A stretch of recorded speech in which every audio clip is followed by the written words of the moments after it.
ಶಾಲೆಗಳನ್ನು ಹಾಗೂ 300 ಮೌಲಾನಾ ಆಜಾದ್ ಶಾಲೆಗಳಲ್ಲಿ 13.30 ಲಕ್ಷ ಮಕ್ಕಳ ಶಿಕ್ಷಣಕ್ಕಾಗಿ 15,081 ಕೋಟಿ ರು ಒದಗಿಸಲಾಗಿದೆ.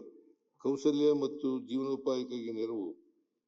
ಸಬ್ಸಿಡಿ ಆಧಾರಿತ ಸಣ್ಣ ಉದ್ಯಮಗಳಿಂದ ಸುಸ್ಥಿರ ಆದಾಯ ಮೂಲಗಳನ್ನು ಸೃಜಿಸುವ ಉದ್ಯಮಶೀಲತೆಗೆ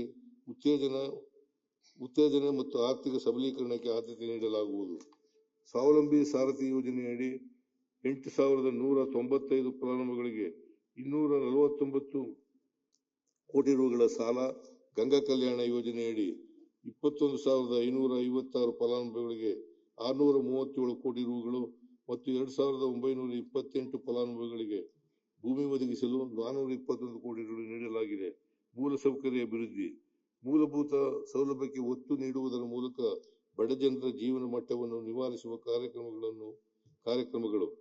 ಪರಿಶಿಷ್ಟ ಜಾತಿ ಮತ್ತು ಪರಿಶಿಷ್ಟ ಪಂಗಡದ ಜನರು ಹೆಚ್ಚಿನ ಸಂಖ್ಯೆಯಲ್ಲಿ ವಾಸಿಸುವ ಕಾಲೋನಿಗಳಲ್ಲಿ ಅಗತ್ಯ ಮೂಲಭೂತ ಸೌಕರ್ಯಕ್ಕೆ ಅಭಿವೃದ್ಧಿಗೆ 1,332 ಕೋಟಿ ರುಗಳನ್ನು ವೆಚ್ಚ ಮಾಡಲಾಗಿದೆ. ಅರಣ್ಯ ಹಾಗೂ ಅರಣ್ಯದಂಚಿನಲ್ಲಿ ವಾಸಿಸುತ್ತಿರುವ 11 ಸಮುದಾಯಗಳ ವಸತಿ ರಹಿತ 6,257 ಕುಟುಂಬಗಳಿಗೆ 4.5 ಲಕ್ಷ ಕೋಟಿ ರುಗಳ ಘಟಕ ವೆಚ್ಚದಲ್ಲಿ ಒಟ್ಟು 282 ಕೋಟಿ ರುಗಳಲ್ಲಿ ಮನೆ ನಿರ್ಮಾಣ ಮಾಡಲಾಗುತ್ತಿದೆ. ಅಲ್ಪಸಂಖ್ಯಾತರ ಕಾಲೋನಿಗಳಿಗೆ ಮೂಲಭೂತ ಸೌಕರ್ಯ ಒದಗಿಸಲು 1,635 ಕೋಟಿ ರುಗಳ ವೆಚ್ಚದಲ್ಲಿ 3,662 ಕಾಮಗಾರಿಗಳನ್ನು ಅನುಮೋದಿಸಲಾಗಿದೆ. ಸಮಾಜ ಕಲ್ಯಾಣ, ಪರಿಶಿಷ್ಟ ಪಂಗಡ, ಹಿಂದುಳಿದ ವರ್ಗ ಮತ್ತು ಅಲ್ಪಸಂಖ್ಯಾತರ ಇಲಾಖೆಗಳಲ್ಲಿ 1,650 ಸಮುದಾಯ ಭವನ, ವಾಲ್ಮೀಕಿ ಭವನ, ಶಾದಿ ಮಹಲ್ಗಳ ನಿರ್ಮಾಣಕ್ಕಾಗಿ 822 ಕೋಟಿ ರುಗಳ ಮಂಜೂರು ಮಾಡಿ 732 ಕೋಟಿ ರುಗಳನ್ನು ವೆಚ್ಚ ಮಾಡಲಾಗಿದೆ. ನಾಯಕತ್ವ ಮತ್ತು ಪ್ರಾತಿನಿಧ್ಯ. ನೀತಿ ನಿರೂಪಣೆ ಹಾಗೂ ಅನುಷ್ಠಾನದಲ್ಲಿ ಹಿಂದುಳಿದವರಿಗೆ ಸೂಕ್ತ ಪ್ರಾತಿನಿಧ್ಯತೆಯನ್ನು ಕಲ್ಪಿಸುವುದು.